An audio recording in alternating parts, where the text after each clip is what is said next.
Ya Allah, salatullah, salamullah ala Toha Rasulillah, salatullah ita zafari wa kam afaita zamasri bi ahadin badri ya Allah, salatullah, salamullah ala Toha. Assalamualaikum warahmatullahi wabarakatuh. Waalaikumsalam warahmatullahi wabarakatuh. Al-Fatihah. Alhamdulillah. Bismillahirrahmanirrahim. Alhamdulillahirabbil alamin. Ar-Rahmanir-Rahim. Iyyaka na'budu wa iyyaka nasta'in. Wassallallahu alaihi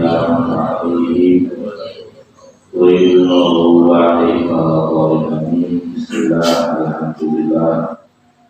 Syukurillah wassalatu wassalamu ala sayyidina Muhammad ibn Abdillah wa ala alihi wa ashabihi wa man ittaba'a hudahu amma ba'du.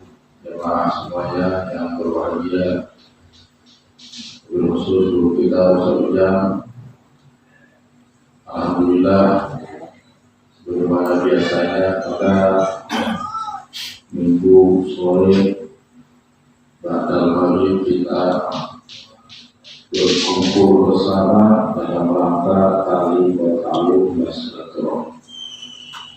Sholawat dari salam semoga tetap tercurahkan kepada junjungan yang mulia Nabi kita Nabi Agung Muhammad sallallahu alaihi wasallam.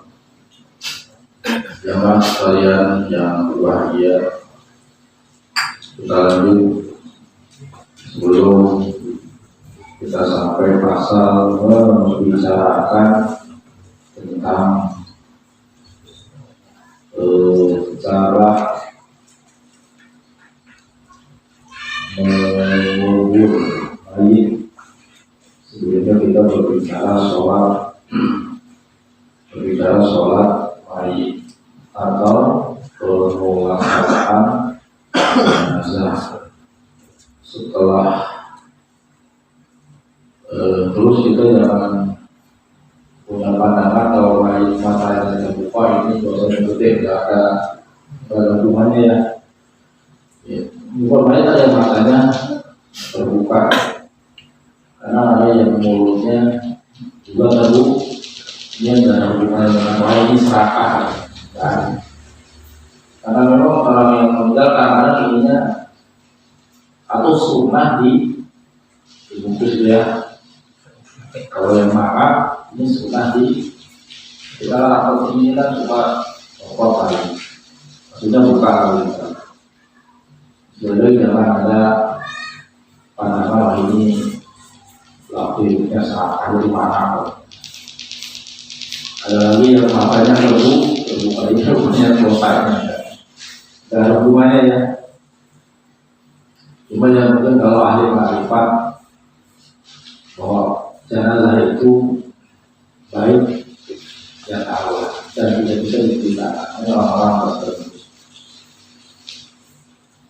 Cuma ini pengalaman saja, karena saya istilahnya baru disumpah. Kalau dulu saya pernah bilang, kalau saya belum mati jangan diceritain. Tapi saya sudah meninggal hampir tahun 2021, kayaknya 22 tahun dia meninggal. Kita boleh diceritakan. Tapi kita jangan berpandangan milik dulu begini.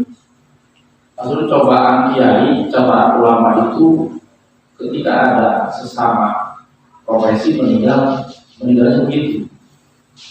Ini guru saya waktu itu orang Magelang bilang dilalah gitu ya. Ada orang Magelang kayak gitu. Dilalah. Dilalah itu kersane Allah. Kalau dilalah, ini nggak ada bahasa Indonesia dilalah itu apa? Ya, bahasa juga.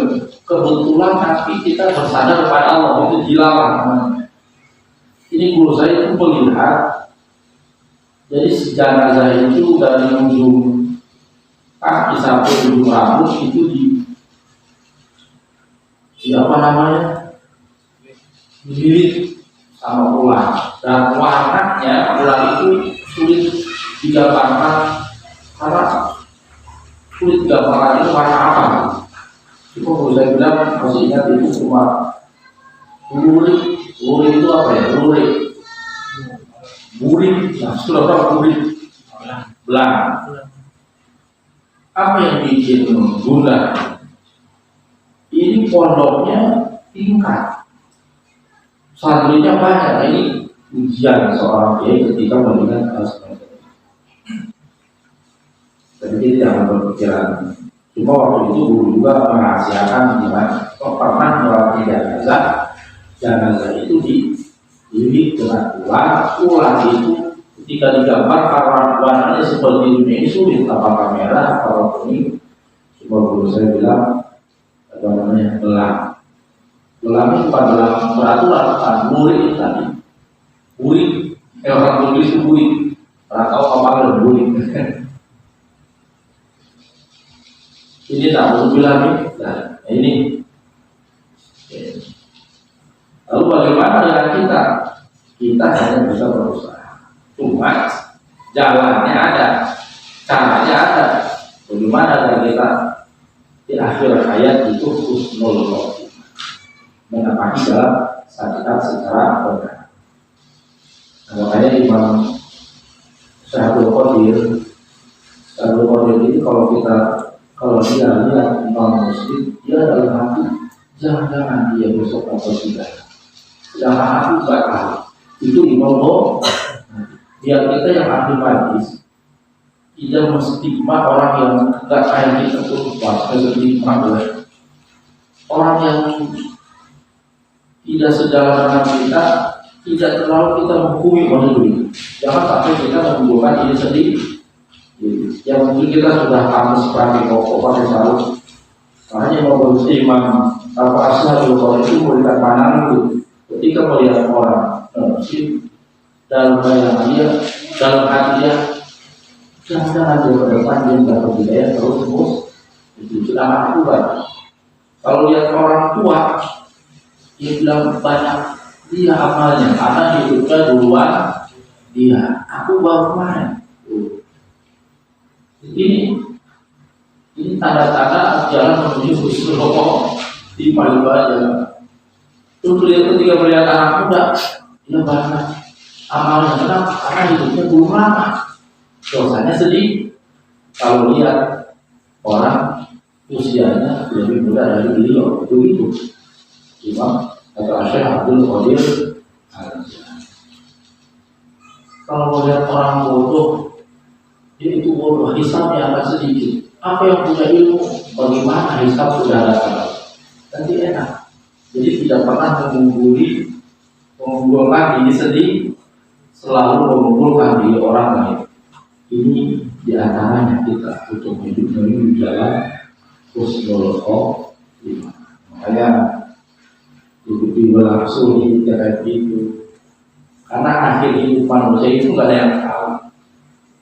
Kalau akhir hidup banyak yang tahu. Siapa dalam? Ya nggak? Ya tahu cuma yang aman, tahu. Kalau kehidupan kita tidak tahu akhirnya akan seperti apa. Cuma kita diberikan jalan yang lurus, yang pantas. Inilah yang menuju ke arah kebaikan, berharap meninggal dalam arah terus. Jadi kita berbicara dari kemarin ambil sebulan ngomongin mati ya. Jadi iya, emang Nabi bilang begini, taksilu min lihadimil perbanyak oleh dirimu mengingat sesuatu hal yang memutuskan kelezatan. Ini bahasa Nabi itu demikian, bahasa lebih dulu. Yang maksud ini perbanyak oleh dirimu mengingat cuma Iya. Jadi kita usia 40 ke atas ini banyak-banyak mengingat mati. Apalagi orang sekarang sini kan nggak ada yang sampai usia 80. Ada cuma ya, apalagi sampai 100 sudah ya. 75 sudah dimandiin sama hamil. Kalau 65 sudah dimandiin sama hamil. Bahasanya kamu pasti marah. Nah, ini jangkauan kita, harapan kita meninggal dalam keadaan membawa iman, jadi mati dalam keadaan khusnul. Jadi jangan berbahagia. Selanjutnya sholat jenazah itu adalah sama syaratnya seperti sholat yang bukan sholat jenazah, seperti sholat maktubah itu walaupun terlihat min syuruti sholat, dan dia pun wajib menjalani syarat rukun daripada sholat jenazah. Syaratnya apa? Ya, mesti syarat apalagi suci dari atas kecil dan ada seperti sholat yang bukan sholat jenazah, sama syaratnya. Cuma perbedaannya sholat jenazah itu selalu berdiri, tidak pernah ada ruku, tidak pernah ada sujud, kecuali orang yang lupa.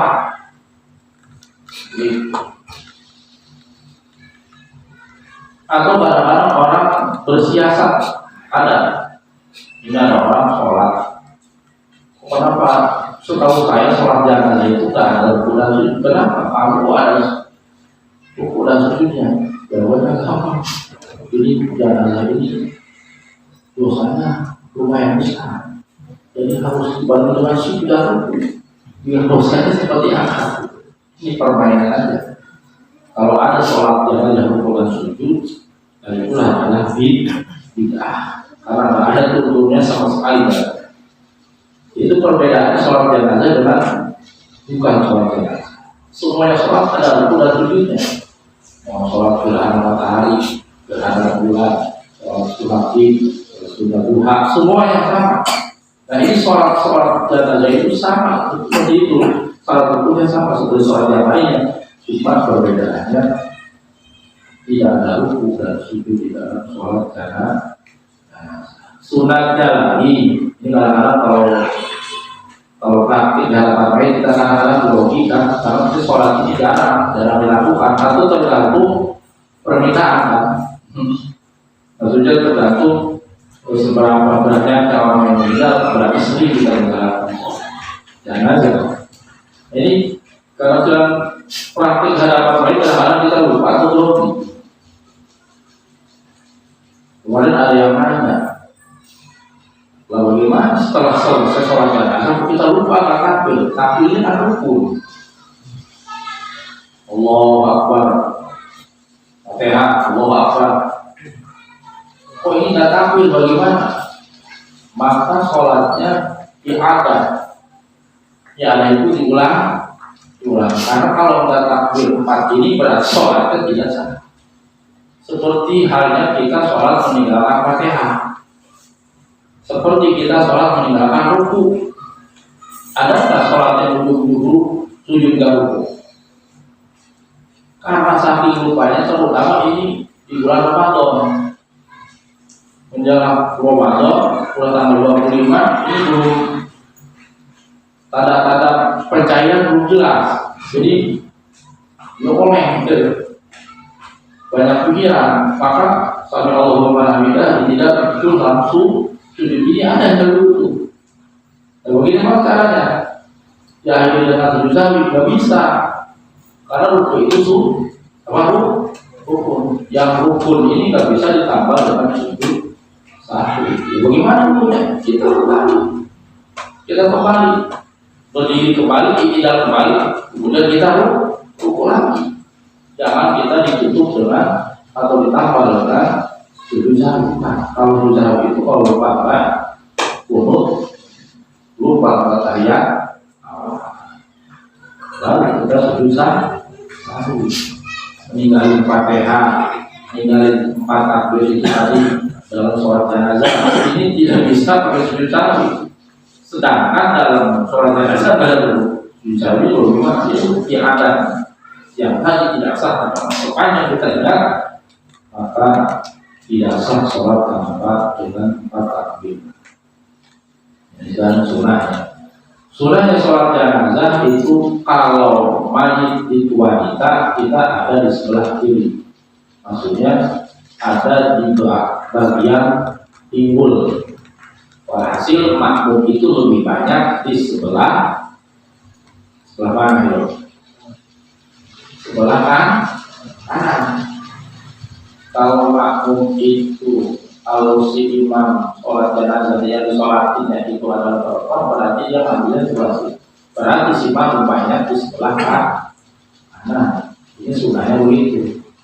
Nah kalau si mayit perempuan laki-laki, sunahnya si imam itu nyaris sebadan dengan kepala sunah doang, terusnya begitu. Jadi ada di sebelah kanan. Nanti si makmum maka kebanyakan di sebelah kiri. Sunah-sunah di dalam sholat jenazah. Jadi rukun atau syarat rukunnya sholat jenazah sama seperti sholat maghrib. Bisa sama, cuma perbedaannya sholat jenazah itu tanpa adanya ruku dan sujud. Gimana dengan salam ditambahin assalamualaikum? Ya, tapi itu sunatnya. Orang assalamualaikum boleh. Assalamualaikum warahmatullahi wabarakatuh. Assalamualaikum warahmatullahi wabarakatuh. Itu kalau sholat jenazah. Ini beberapa hal yang harus kita perhatikan di dalam sholat. Mudah-mudahan jangan sering-sering sholat jenazah. Tidak boleh. Jangan terlalu sering sholat jenazah, nanti habis. Berikutnya setelah disolatkan, tentu si jenazah ini adalah yang dikebumikan, dikubur. Lalu ini jamaah rahimahullah, sisa kubur itu ada nggak jemaah itu? Ada. Sisa kubur itu ada. Nikmat kubur ada nggak? Ada. Siapa yang bilang Nabi? Innal qabra awalul manazila akhir. Fa inna jaminhu ais fama kalau aisaru minhu.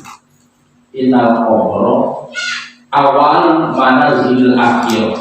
Fa inna jaminhu fama ba'dahu aisaru minhu. Padahal begitu.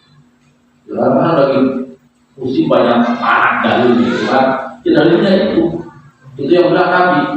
Sesungguhnya kubur ini adalah rumah pertama untuk menuju akhirat.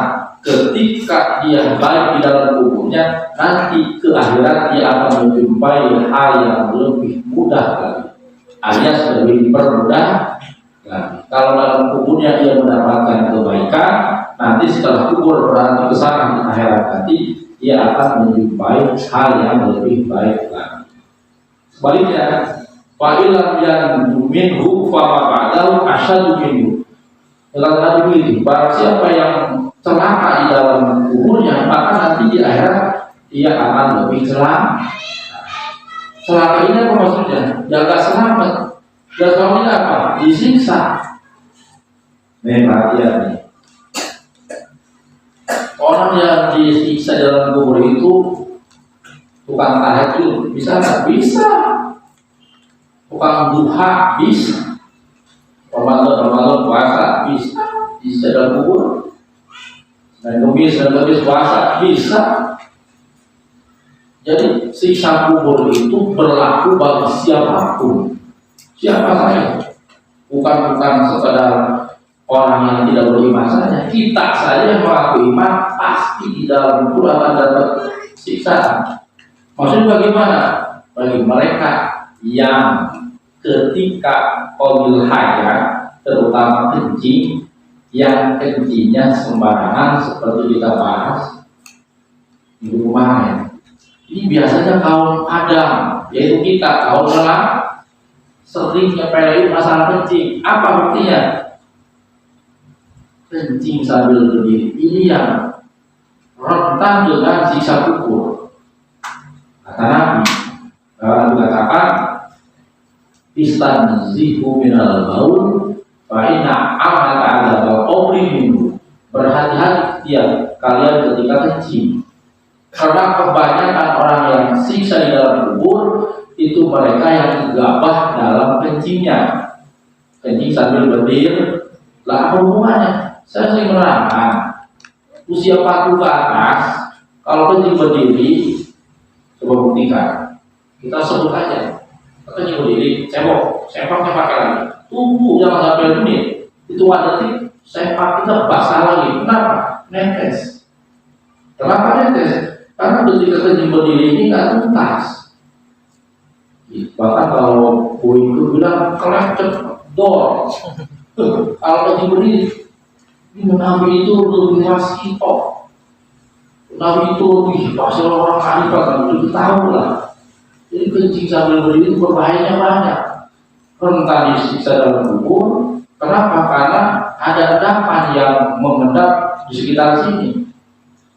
Nah kalau kita kencing berdiri keluar sambil jongkok keluarnya teratur dan dijamin akan bersih. Apalagi kita dibarengi di bro atau ini yang sering kencing berdiri biasanya kalau lelaki supir mau berdiri di mana? Kalau di jalan kalau kencingin pak, dia sebutnya pakai obat, obat apa itu? Ayo, orang yang disiksa di dalam kubur itu yang gegabah dalam cebok. Nabi sampai begitu, hati-hati. Nah, makanya kita sebagai orang yang mengikuti paham Ahlus Sunnah itu, maka sunnah di atas kubur itu ditaburi dengan sesuatu yang seger, hijau. Yang harus kembang hijau, daun paya, akhirnya begitu. Ini kenapa? Dikatakan bahwa sunnah wal jadidah adalah qabri udhara'a. Sunnah meletakkan sesuatu yang seger, yang hijau di atas pusara. Apa tujuannya? Dia sedang membacakan istighfar. Kenapa? Ini yang gegabah dalam kencing bisa dikifatin melalui itu kan. Karena kita sering kan ya kuburan baru kadang-kadang suka dipenuhi dengan bunga. Itu bahkan ada yang menjelaskan haram hukumnya kalau masih basah itu dibersihin. Makanya sering saya kasih masukan kalau orang Jawa Magelang Wonosobo termasuk kalau bulan Saban bulan itu ada istilahnya jadran bersih mah. Tapi yang di bagian atas jangan dibersihin, disetik kan. Karena hukumnya haram kita membersihkan sampai kotak nggak ada sama sekali rumputnya kita buang itu nggak boleh. Itu menghilangi hak si baik karena rumput yang ada di atasnya dia sedang membacakan istighfar bagi si baik. Udah kita sebagai anak boro-boro ini istighfar sholat kita sibuk di Jakarta rumput kita suka rela dicarutin. Ya boleh tapi disetik jangan bersih biar pantas gitu. Ini dalilnya wasuna yang menjadi dalam kubri udhara. Kita sunnah meletakkan sesuatu yang masih segar, ya daun mau kembang. Kalau orang sunnah, orang yang meninggal karena tabrakan biasa, itu suka ditaburi dengan kacang suuk yang udah, kacang suuk tau ya, kacang suuk, kacang tanah, suuk bahasa Sunda kacang asin tuh, ini tabur ini haram nggak boleh. Ini mubazir. Dan kita jangan meyakini apa namanya yang model-model orang dahulu itu jangan ya kayak gini misalkan orang mati katanya apa namanya kesukaannya susu bikin susu, dia taruh jeruk apel, itu bukan begitu maksud. Kalau itu diberikan kepada orang yang doyan dimakan, pahalanya jauh nyampe. Kalau utuh secara utuh jeruk dimakan sama yang mati, yang hidup mau kebagian apa kan? Jeruk, sepanjang bulan beli bulan seminggu bulan gak dimakan makannya kan bosok. Bukan begitu, akidahnya begitu.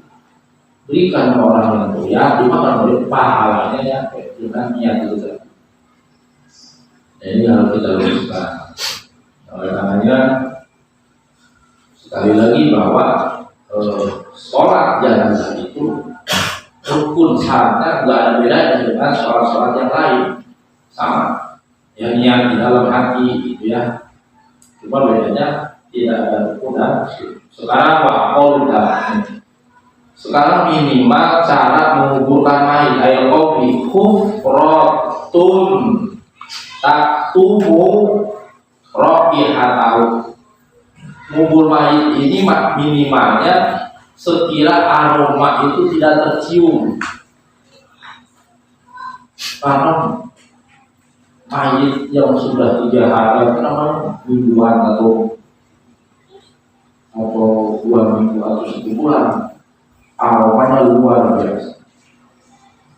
Ya, kalau saya ikut ya, saya itu hari ini makam namanya FKI.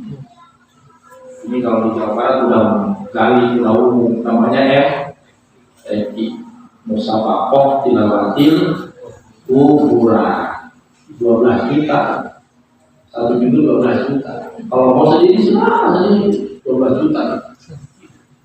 Maka orang teman-teman orang itu orang mau cerita pernah ada apa yang nggak sedap mungkin nguburnya kurang tahu atau gimana. Makanya di sini minimal sekira bisa meredam aroma yang tidak nyaman yang ditimbulkan oleh pembusukan si mayit itu. Nah sekarang kita kembali, kita mau mayit yang utuh apa mayit yang kosong ini? Ayo, ini saya bertanya nih, kita mau mayit yang utuh mau yang kosong? Rajin-rajinlah sholat berjamaah, utuh mayit. Apalagi hafizul Quran, orang yang hafal Quran itu dijamin mayitnya utuh. Apalagi orang solih itu insya Allah dijamin mayitnya utuh, tidak dijamak oleh apapun. Banyak kejadian sebelum corona ya, makam Syekh Asnawi yang di Mekah ya, dipugar, mau dipindahkan kan? Apa yang terjadi? Anehnya kafan itu kayak beli tadi, kayak kafannya kayak baru beli tadi, bersih gitu. Ini kafannya masih nempel. Karena awalnya jauh, teman-teman bisa lihat kan, ya, teman-teman bisa lihat kan, dan dalam keadaan berseri dan bersenyum, inilah masya Allah, inilah Allah abadikan, Allah abadikan jasanya, Allah sendiri yang benar. Allah sendiri yang menjaga. Hati-hati kita mau mayat apa, mayatnya mau awet apa. Ya ada yang Allah menunjukkan kebesaran juga, ada yang diawetkan sebagai bukti orang berhak seperti Fir. Padahal masih ada jasa sudah menjadi jadi pekerjaan orang kampung ini. Mengubur mayit itu yang penting adalah tidak tercium aroma, apalagi tempat pemakaman itu dekat dengan lingkungan. Kalau sudah jadi minimal tidak tercium aromanya. Apa? Ketika kita menguburkan mayit. Kalau di kita modelnya ini luar tanah gitu ya. Kalau di kita nih karena tanahnya memang bagus, tanahnya padat. Jadi kalau kita bikin nyedong begini, orang sini bisa dong. Kalau daerah tertentu seperti Jawa Barat ada yang model apa? Agak duri ya. Jadi tengah itu digali lagi lah. Itu daerah sama. Kalau nggak salah di Demak itu membagikan jenazah itu sampai sekarang ada ditaruh di pangku sama keluarganya. Adanya begitu sampai sekarang di Demak kalau nggak salah ya, itu di pangku, nggak digeletakin, digolerin, ditaruh enggak di pangku. Itu luar biasa itu, apalagi yang meninggal orang tua ini bentuk rasa bakti anak terhadap orang tua. Dan itu saja begitu. Yang penting ngubur itu tidak tercium aroma, ini minimalnya begitu. Karena baunya luar biasa, menyengat bangkit manusia, lebih bau daripada bagi hewan. Rohiyatahu wa tahlisuhu minasibai, dan tidak dan aman dari hewan yang ganas, ya anjing lah. Kalau singa nggak mungkin. Tapi kalau semangka gimana? Itu termasuk apa? Hewan buas apa? Lebih buas daripada binatang. Ya, dia tulang-tulangnya harus dimakan itu. Makanya kita kenal sampai sekarang. Jadi watalisu minasibai, yang penting ketika mengubur jenazah itu aman dari hewan yang ganas, agar tidak dimaksa, maksudnya itu. Minasibai. Terus apa lagi? Wahyu ayu amiko kodrokomati memang sunahnya itu dalamnya ukuran orang normal ketika berdiri dia apa namanya kalau dia berdiri itu sejajar dengan dia, tinggi mungkin semeter 50-60 ya tingginya, semeter lebih, semeter 40-50 ya, itu tingginya begitu. Karena ketika berdiri terus ditambah begini, ini maksimalnya alias sunahnya. Kita berdiri di lubang kubur itu kok berdiri masih kelihatan kepalanya, kali lagi terus ke angkat tangan kita, oh udah kelihatan. Nah ini bagusnya begitu. Sunahnya kita berdiri, tangan kita begini, kemudian tidak nampak kelihatan tangan kita, maka itulah yang paling baik cara menggali liang kubur untuk menguburkan. Ini maksimalnya, ini sunnah. Dan tadi minimalnya yang penting tidak tercium aroma dan tidak dimaksa oleh hewan yang ganas atau hewan yang buas. Terus sunnahnya lagi, ini wajibnya apa? Wajibu taujihuhu ilal kiblah, maka wajib si mayit itu dihadapkan ke arah kiblat. Ketika dia menguburkan, dia ingat, aduh mayit itu lupa enggak menghadapkan ke arah kiblat, maka wajib kaduklah dan disaharutkan. Diharutkan di kamar ngomongnya, dihadapkan. Itu dihadapnya, dihadapkan ke arah kiblat, karena wajib itu menghadap arah kiblat. Pertanyaannya, bagaimana dengan tali kosong? A. Wajib dibuka, B. Sudah dibuka, C. Nggak mengapa, D. Tidak tahu. Ini TTS apa musik? Iya. Ini kan ramainya kalau dibuka nanti nyusul rumah. Saya mau paling yang mati perawan jadi. Menteri kan. Pertanyaannya, buka tali pocong itu wajib apa sunnah? Iya. Ternyata tali pocong itu tetap dibiarkan saja, kita terkena hukuman makruh. Berarti sunnahnya bagusnya dibuka tali pocong. Tali pocong itu harus dibuka. Sebab kalau tidak dibuka hukumnya makruh. Saya lagi tahu seorang kampung, saya pernah minum di rumah. Saya dari Magelang sampai itu jam 11 malam. Orang pada ramai dari arah makan. Saya kalau habis nguburi, bagaimana? Saya tanya, itu katanya habis apa? Bantu lagi, kenapa diteduh lagi? Itu katanya lupa tali pocongnya nggak dibuka. Oh gitu. Mau kenapa? Marahin di rumah saya. Dia bilang begitu. Iya kata saya. Dia lupa tali pocongnya nggak dibuka. Itu punya mas. Ini kembali ada lagi yang apa namanya, yang berani itu ada. Katanya buat mancing itu, kau kasih ingat, dapat kalau mancing itu pakai tali itu katanya. Saya orang tidak kali ngapain? Kayak dicolong ngapain kata saya? Ya, kalau orang Jawa kan masih ada seperti ini dia. Ini itu berhubungan lah gitu ya. Kalau yang mati malam Jumat Kliwon sampai sekarang apa itu 40 hari 40 malam sampai sekarang. Pak Ita orang Wetanson kalau yang meninggal pada malam Jumat Kliwon itu sampai sekarang itu kepercayaan masih dijaga utuh 40 hari 40 malam dijaga. Saya tahu karena saya pondok saya bukan makam dulu. Itu ada orang meninggal itu yang nunggu itu nggak sembarangan ternyata. Yang nunggu itu bisa dikatakan pendekar. Biasa katanya yang matang harum enggak. Dia kalau bilang tadi, dia yang nunggu itu nggak sembarangan. Ya orang pokoknya yang punya kemampuan itu. Ini ya punya lain.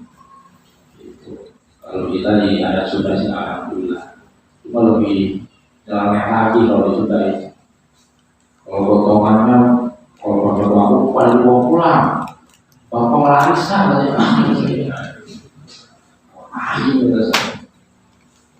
Ya, jadi itulah kita sudah tahu Pak. Bagaimana dengan peti? Peti itu makruh. Kalau tidak ada keperluan, kalau ada hajat ada perlu, karena hancurnya si mayit itu boleh. Tapi kalau nggak ada tujuan apa-apa, kok pakai main peti aja. Ini jika dengan hukum fikih maka dimakruhkan. Lam yakal bilai. Dan kalau ayatku nama aku bisa makruh. Jadi kalau pakai peti itu makruh. Seperti kita tidak membuka tali pocong. Jadi hari jamaah yang berbahagia ini bab sholat selesai. Bab sholat Jumat, sholat jenazah, sholat jamaah sudah selesai. Kayak alhamdulillah ini jamaahnya mungkin bisa memahami. Ternyata ini jamaahnya banyak ini. Alhamdulillah. Sebenarnya saya salah masuk sholat. Kok beda saya sholat? Dia salah sholat aja ini. Tapi alhamdulillah dia udah beli marah lagi. Mudah-mudahan ya kita panjang umur, meninggal dalam keadaan beriman, husnul khotimah, di mana Allah berkahi. Assalamualaikum warahmatullahi wabarakatuh.